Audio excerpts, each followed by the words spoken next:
와, 이 미소지 스테이크 비주얼 보세요. 그냥 돌돌 말아서 한 입에 먹고 싶네요.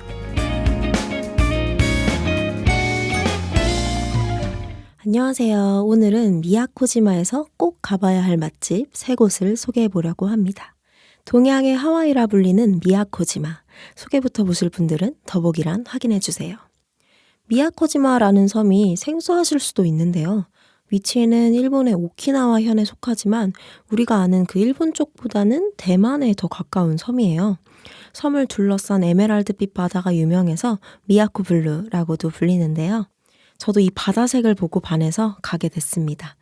지난 연말에 하와이에 다녀왔는데 바다에서 거북이랑 놀던 게 아른거리던 찰나에 SNS에서 미야코지마를 발견해 버렸습니다. 한국에서는 2시간 30분 거리로 작년에 진에어 직항 노선이 취항되어서 편하게 다녀왔습니다. 진에어를 타고 가면 미야코지마가 아닌 시모지시마 공항에 내리게 되니까 렌트하실 때 꼭 참고하셔야 합니다. 미야코지마로 렌트를 하는 실수를 많이 하시더라고요. 숙박은 가장 최근에 오픈한 힐튼 오키나와 미야코 아일랜드 리조트에서 4박 5일 동안 지냈고 가격은 선셋 오션뷰 기준 약 160만 원 지불했습니다. 리조트만 보면 전혀 일본에 온 것 같지 않죠. 베트남 같기도 하고 괌 같기도 한 그런 이색적인 느낌이 나는 곳입니다. 자, 4박 5일간 총 8곳의 식당을 방문했는데요. 그중에 특별하게 소개할 맛집은 단 3곳 뿐이었습니다. 그 첫 번째 식당 우미노사치부터 시작하겠습니다. 미야코지마는 대부분 식당이 예약을 하고 방문해야 한다고 하더라고요. 먹다 보니까 만석이 돼서 당일 방문으로는 식사가 어려울 것 같기는 했어요. 여기는 또 전화 예약만 가능한 곳이라 저는 지인을 통해서 미리 예약했는데요. 일본에 오시는 분들은 숙박하는 호텔에 부탁하면 예약 가능하다고 하니 참고하시면 좋겠습니다. 메뉴판에 있는 코코넛 크랩 같은 음식이 맛있어 보였는데 이게 그날그날 들어오는 물량에 따라 판매가 가능한 거라 이날은 부채새우가 가능하다고 보여주시네요. 이것도 겨우 딱 한 마리 남은 거라고 해서 바로 달라고 했습니다. 예약할 때 메뉴도 미리 예약하면 빼주는 것 같기는 한데 확실하지는 않습니다. 저는 그걸 모르고 방문해서 이날 있는 대로 이것저것 좀 많이 시켜봤어요. 이제 차근차근 보여드리도록 하겠습니다. 일단 처음 시킨 건 부채새우와 구운 랍스터예요. 원래도 랍스터를 좋아하긴 하지만 여기는 좀 특별히 더 맛있게 먹었습니다.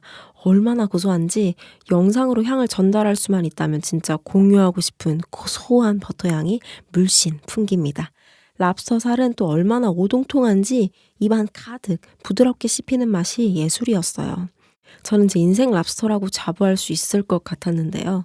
원래는 보스턴 해안가에서 먹었던 랍스터가 1위였는데 오랜만에 순위 변동이 생겼습니다. 그리고 부채새우 사시미는 예전에 크랩 오이에서 랍스터에 먹었던 맛이랑 비슷하더라고요. 은은하게 새우향이 나면서 신선하면서도 탱글탱글한 식감과 달달한 맛이 인상적이었습니다. 서비스로 나온 사시미도 시소랑 같이 먹으니까 쫄깃하면서 상큼하고 너무 좋았어요. 일본 현지에서 먹는 시소는 더 신선한 향이 나더라고요. 정신없이 먹다 보니까 저는 이날 그렇게 배가 고프지 않았는데 괜히 더 먹고 싶어서 추가로 주문했습니다. 네, 이건 사시미 정식에 랍스터가 추가된 한상 차림 같은 식사였는데 구성이 죽였습니다. 다시 간다면 일단 이거를 1인 1정식하고 추가로 단품을 시키지 않을까 싶네요. 사시미도 아까 서비스로 주신 사시미보다 훨씬 신선하고 맛있었어요. 랍스터 외에도 고깃찜과 생선찜, 부채새우국, 바다포도, 샐러드, 파인애플 등이 같이 나오는데요. 사시미를 먹다가 속이 허할 때쯤 부채새우국을 딱 마셔주면 다시 시작하게 해줍니다. 이 생선찜도 전혀 비리지 않고 쫄깃하게 씹히는 게 담백하고 맛있는 살코기를 먹는 듯한 느낌이 들었어요. 제 일행은 이렇게 맛있는 생선찜은 처음 먹어본다고 할 정도였습니다. 무엇보다 저는 이 랍스터를 한 번 더 먹을 수 있다는 게 제일 감격스러웠어요. 둘이서 먹는 것 치고는 좀 많이 시켰더니 어쩐지 친절해지신 것 같은 그런 건 기분 탓일까요? 여튼 맛있게 잘 먹었습니다. 그리고 두 번째 식당 이졸레타. 제가 숙박했던 힐튼 호텔 1층에 있는 이탈리안 레스토랑인데요. 여기도 미리 한국에서 예약하고 방문했습니다.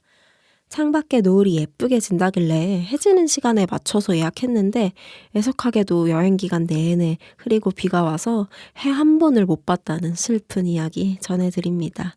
이 여행은 이졸레타를 방문하기 전과 후로 나뉠 수 있을 것 같아요. 미야코지마는 사실상 바다 하나 보고 가는 그런 여행지라 완전 바닷가 시골 마을이라고 생각하시면 되거든요. 근데 비가 오면 딱히 구경할 곳도 쇼핑할 곳도 없어서 상당히 아쉬운데 여기서 식사를 하면 여행 만족감이 훨씬 올라갑니다. 제가 그랬어요. 이날은 낮에 점심을 두 끼나 먹었더니 배가 많이 고프지 않아서 코스가 아닌 파스타, 피자, 단품을 주문했는데요. 파스타는 시푸드 스파게티, 피자는 꽈트로 포마지오, 그리고 스파클링 와인 글래스 한 잔 주문했습니다. 식전빵이 나오고 이어서 파스타가 먼저 나왔어요. 사실 파스타는 한국에서도 충분히 먹어볼 수 있는 맛이었어요. 그 실망할 수 없는 맛있는 해산물 토마토 파스타 정도로 생각하시면 될 것 같아요.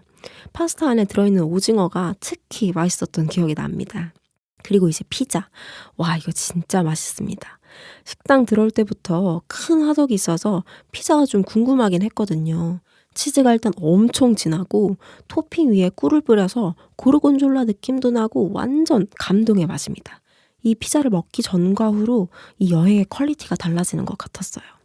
음식에 파인애플 들어가는 거 싫어하시는 분들 계시죠? 저도 파인애플 많이 좋아하진 않았지만 하와이에서 먹는 파인애플도 엄청 맛있더라고요. 현지에서 나는 과일이라 그런지 괜히 파인애플이 좀 좋아졌던 기억이 있는데요. 여기 미야코지마도 파인애플, 망고 등이 난다고 해서 시켜봤는데 진한 치즈와 어우러져서 상큼하고 정말 맛있게 먹었어요. 어딜 가든 현지에서 나는 음식은 꼭 드셔보시길 추천합니다. 이날 가격은 총 10,000엔, 10만 원 좀 안 되게 나왔네요. 투숙객은 할인이 가능하니 힐튼 호텔에서 투숙객 있으시면 참고하시기 바랍니다. 이제 마지막 날 밤에 방문했던 야키니쿠 나카오. 미야코지마 검색하면 항상 나오고 너무 유명해서 안 가는 사람이 없는 것 같더라고요. 저도 일본 방문하면 야키니쿠는 한 번씩 먹으러 가는 편인데요. 여기는 특별한 게 미야코 귤을 사용한다고 해서 기대됐습니다. 미야코에서 키우는 소가 특별히 맛있다고 하더라고요.